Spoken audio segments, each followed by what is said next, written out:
हरे कृष्ण। आज हम चर्चा करेंगे कृष्ण और उद्धव और गोपियों के बीच में चर्चा करेंगे, समझाने की कोशिश करेंगे कि उद्धव कौन है, कृष्ण कौन है, ये ब्रजवासी कौन है, इन सब के बारे में। तो कृष्ण जो है उद्धव को बोलते हैं, ये उद्धव, ब्रजवासी गोपियां उनके वियोग में बहुत दुखी हैं, इसलिए तुम वहां जाओ ब्रज में और अपने ब्रह्म ज्ञान से उनको समझाओ। उद्धव कोई सामान्य नहीं है, तीनों ब्रह्मांड में सबसे बुद्धिमान बृहस्पति हैं और बृहस्पति के सबसे प्रिय शिष्य उद्धव जी हैं। अब कृष्ण तो मथुरा से वृंदावन से वहां चले गए, मथुरा चले गए वृंदावन से। तो उद्धव जी कृष्ण के पास गए, बोले, और उसमें देखा ठाकुर जी जो है ना ब्रजवासी के प्रेम में डूबे हैं। अब उद्धव जी उनको ज्ञान दे रहे हैं, क्योंकि ज्ञानी है ना। प्रभु, आप अपने स्वरूप को पहचानिए, आप भगवान हैं, अखंड ब्रह्मांड के नायक हैं, आप जगत के नियंता हैं, आप त्रिलोकीनाथ हैं। आपको देखने से सबका हृदय का मोह नष्ट हो जाता है और आप मोह में पड़ गए हैं, ऐसा ज्ञान दे रहे हैं उनको। तो कृष्ण कहते हैं, उद्धव तुम्हें कभी प्रेम हुआ? उद्धव कहते हैं, नहीं, तो ऐसा सौभाग्य नहीं मिला। तो कृष्ण कहते हैं, फिर उद्धव तुम्हें अभी प्रेम नहीं हुआ है, इसलिए मुझे मत समझाओ। कृष्ण के 3 सखा हैं, अर्जुन, सुदामा, उद्धव जी। लेकिन ब्रजवासी तो उनके प्राण हैं। उद्धव कोई सामान्य नहीं है, बताया ना, तीनों ब्रह्मांड में जो सबसे बुद्धिमान बृहस्पति ग्रह है, उनका सबसे प्रिय शिष्य है वो, इतने ज्ञानी है वो उद्धव। और जहां पर भगवान कहते हैं ना, विभूतियां बताते हैं अपना, इनमें मैं ये हूँ, इनमें ये हूँ, महीनों में मैं कार्तिक का महीना हूँ, पेड़ों में मैं पीपल का पेड़ हूँ, और प्लांट तुलसी कहते हैं, तुलसी पौधा, उनमें मैं हूँ। इनको सब मेरा स्वरूप मानना। यदुवंशी में उद्धव हूँ, उद्धव और मेरे में बिल्कुल भेद मत मानना। भगवान ऐसे कह रहे, दोनों समान हैं। उद्धव, इन ब्रजवासियों को मैं भूल नहीं पा रहा हूँ, मैं क्या करूं?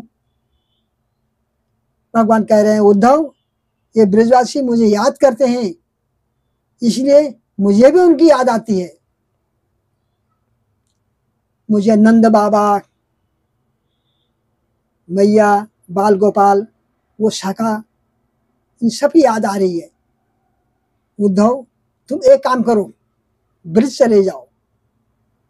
जाने को तो मैं भी जा सकता हूँ, वृंदावन कोई दूर नहीं है। मेरी भावना ऐसा है कि तुम चले जाओ। अगर मैं चला गया तो मैं वापस नहीं आ पाऊंगा। यदि मैं जाकर वापस आने लगूं तो मेरे सामने सारे ब्रजवासी अपना प्राण त्याग देंगे।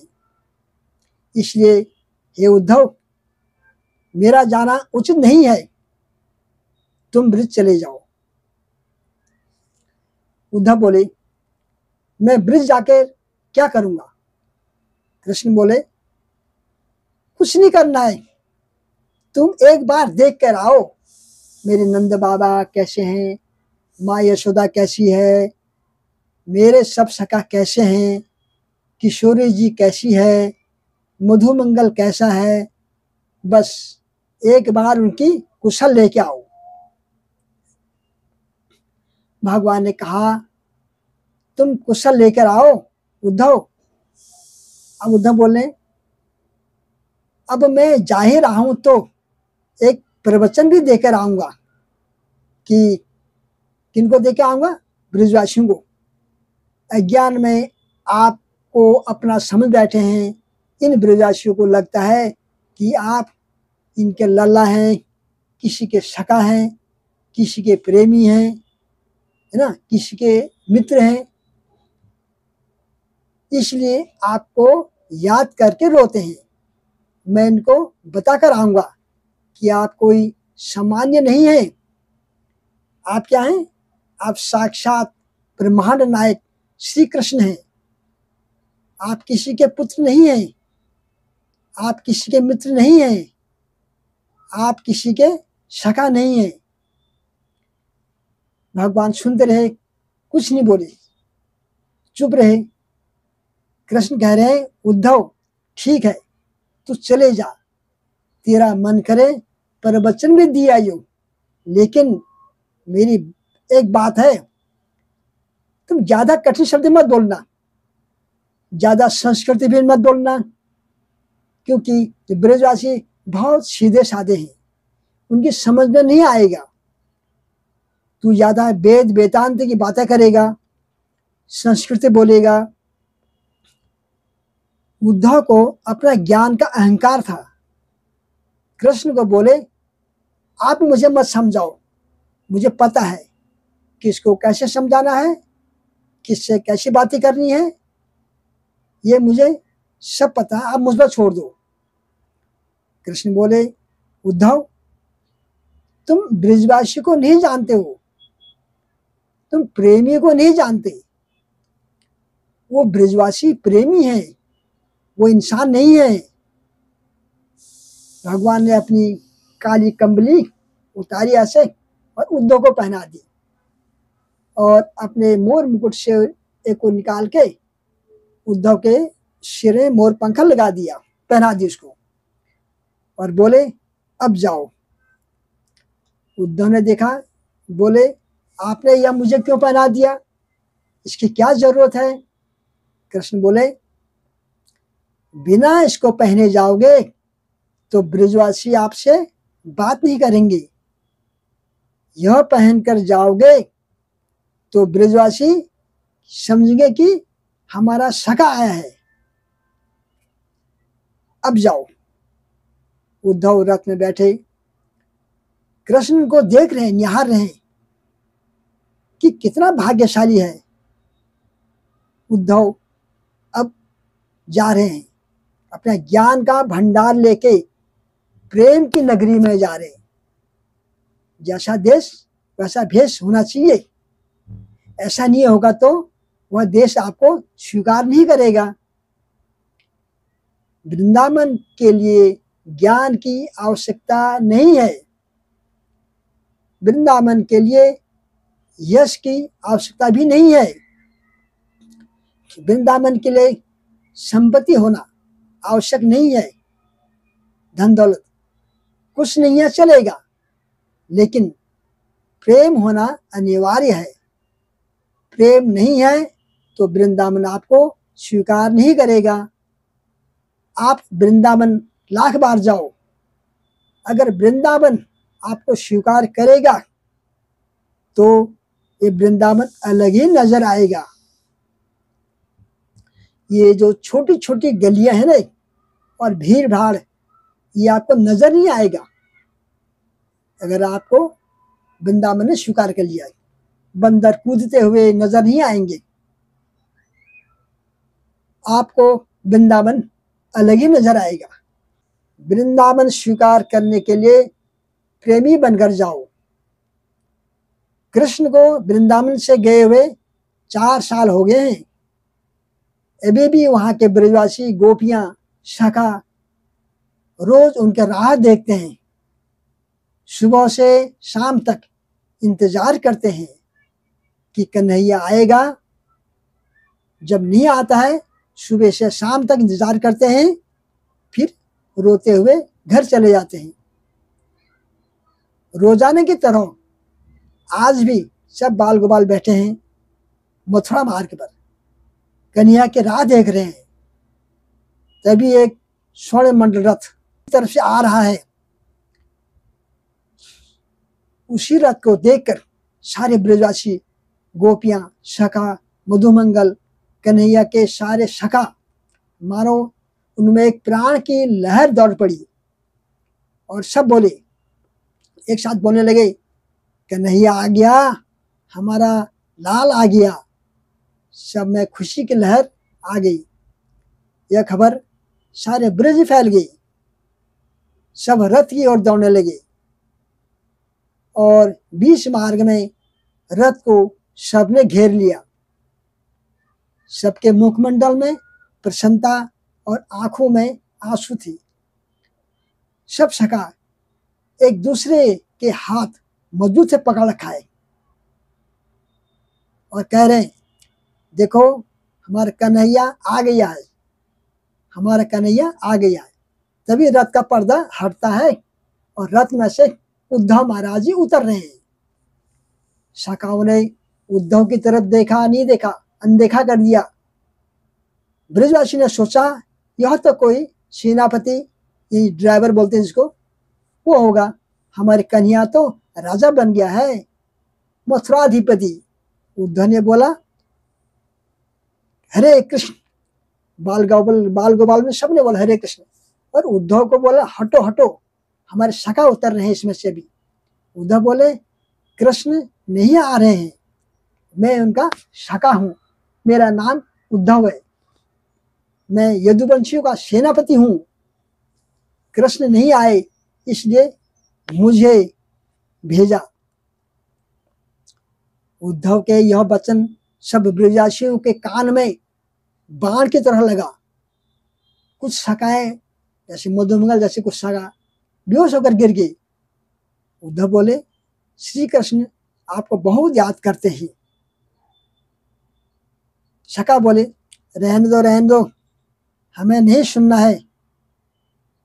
उद्धव महाराज बोले यशोदा मैया से मिलना है, आप में से कोई मुझे उनका घर का मार्ग बताएंगे, एड्रेस, मैं चले जाऊंगा। उनमें से एक सखा उद्धव महाराज के हाथ पकड़कर लेके गए। कहाँ लेके गए? एक छोटी सी पानी का नाला बह रहा था, उसको दिखाया। बोला उद्धव को यह जहां से यह नाला आ रहा है ना, ये पानी का, जहां इसका उद्गम केंद्र है, वही नंद बाबा का भवन है। उद्धव बोले नाला का उद्गम नंद बाबा के भवन से है? सखा बोले हाँ, यह जो नाला है यह कोई गंदा पानी नाला नहीं है। तेरे सखा के जाने के बाद उनके विरह में लाखों ब्रजवासी, लाखों नारी नंद भवन में नंद बाबा को घेर के बैठे होते हैं। प्रत्येक दिन और 5 वर्ष से लगातार आंसू बहा रहे हैं। उन्हीं आंसू का यह नाला बह रहा है। जब उद्धव को यह पता चला यह ब्रजवासियों के आंसू हैं, स्तब्ध हो गए, चकित। उनकी बुद्धि शून्य हो गई। इतना संभव कैसे हो सकता है? अब उद्धव महाराज अपने ज्ञान का अहंकार को धीरे धीरे नष्ट कर रहे हैं। ज्यों ज्यों उद्धव वृंदावन की तरफ कदम बढ़ा रहे हैं, त्यों त्यों उनका अहंकार शून्य होते जा रहा है। पेड़ में पक्षी को देखते हैं, उनके आंसू में भी आंसू, क्योंकि वह भी उसी रथ को देख रहा था जिस रथ को ब्रजवासी देख रहे थे। सखा अच्छा, सबकी स्थिति बताते हुए जा रहे थे। कौन? मधुमंगल सखा जा रहे थे। वह उद्धव को यह एहसास हो गया कि वृंदावन से कृष्ण नहीं गए हैं, बल्कि सबके प्राण मथुरा चले गए हैं।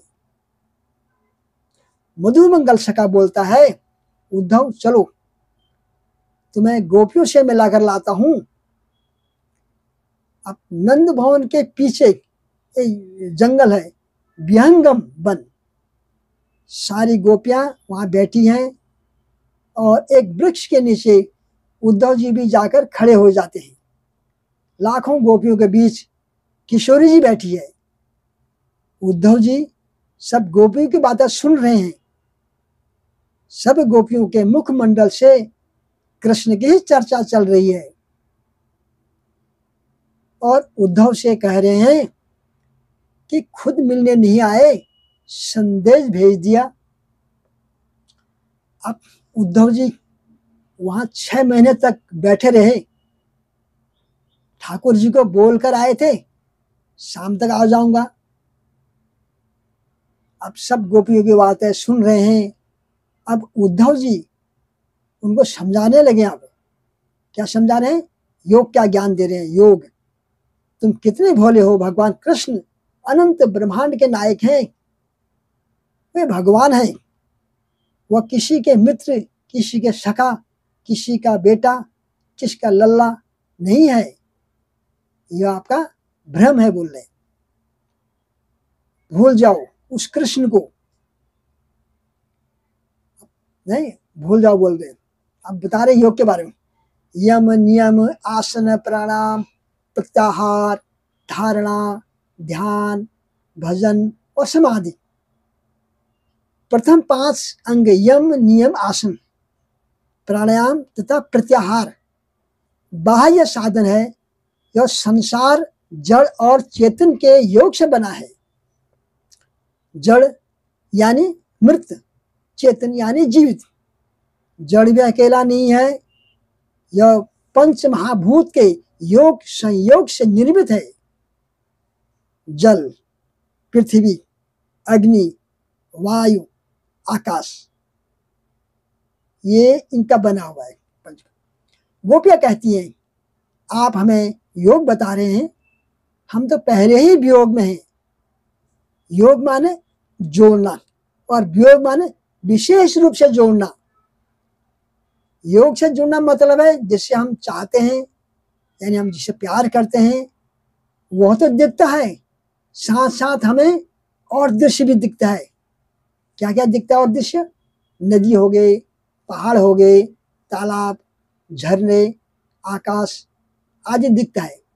लेकिन वियोग का मतलब एक विशेष योग, इसमें प्रीतम के सिवा कुछ भी नहीं दिखाई देता है। अरे उद्धव, तेरे योग से हम क्या करें जिसमें हमें कृष्ण के साथ साथ और कुछ भी दिखाई देता है। लेकिन हमारा वियोग कृष्ण के सिवाय कुछ भी नहीं दिखाई देता है। हे उद्धव, तुम केवल ज्ञान और योग की बातें करते हो। अरे प्रेम के सामने कोई रंग ठहर सकता है क्या? अब फिर समझा रहे आगे। योगी धैर्यवान होते हैं, इसलिए जब ध्यान करते हैं, समाधि स्थित होना चाहते हैं, शुरू में कुछ नहीं दिखता है।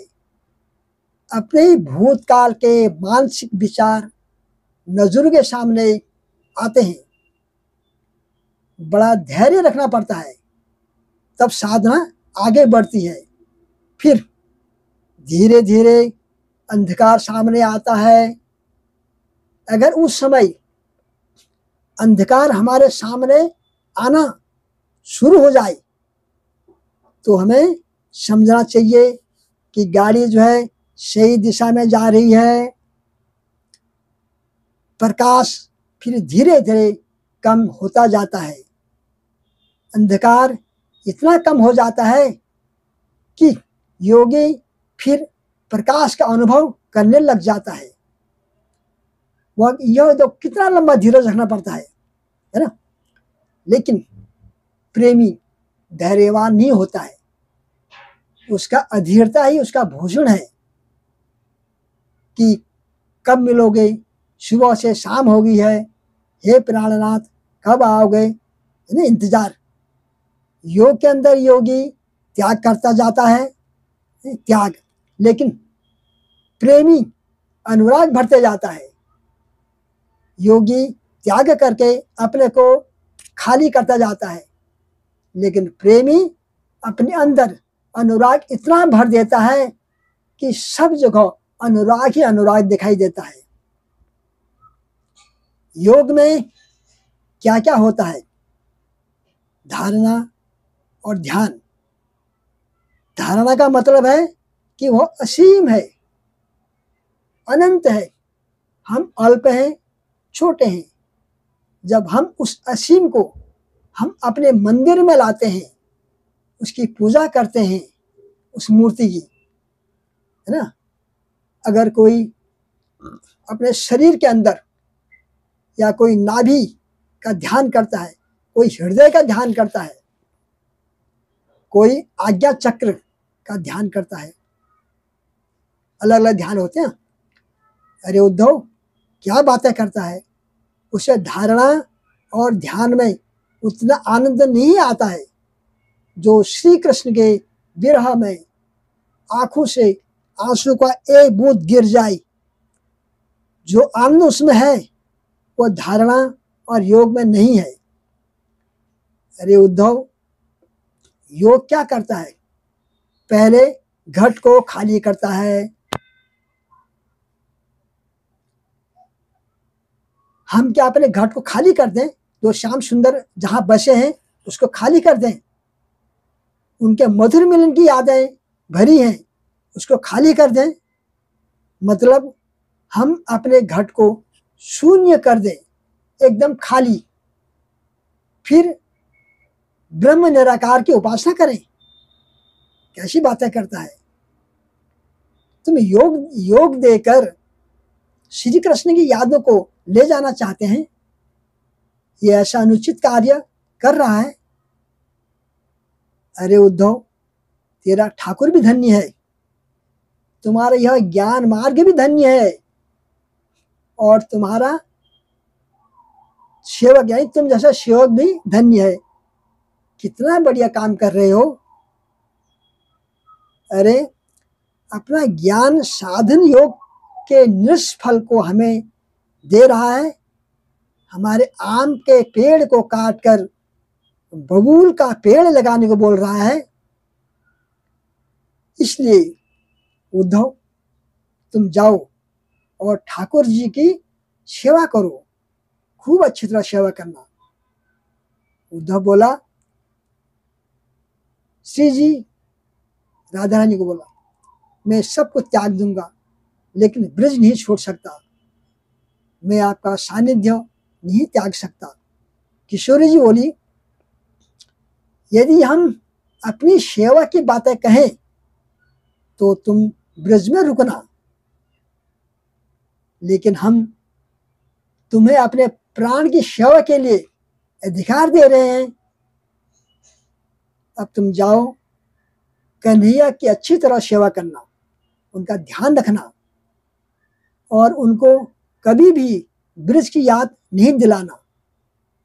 उद्धव को गोपियों के बीच में रहते रहते 6 महीने हो गए हैं, बिना नहाए धोए एक ही कपड़े में, और इधर श्री कृष्ण बोल के आया था मैं शाम को लौटूंगा। गोपियों ने कहा, उद्धव हमारा एक काम कर देना,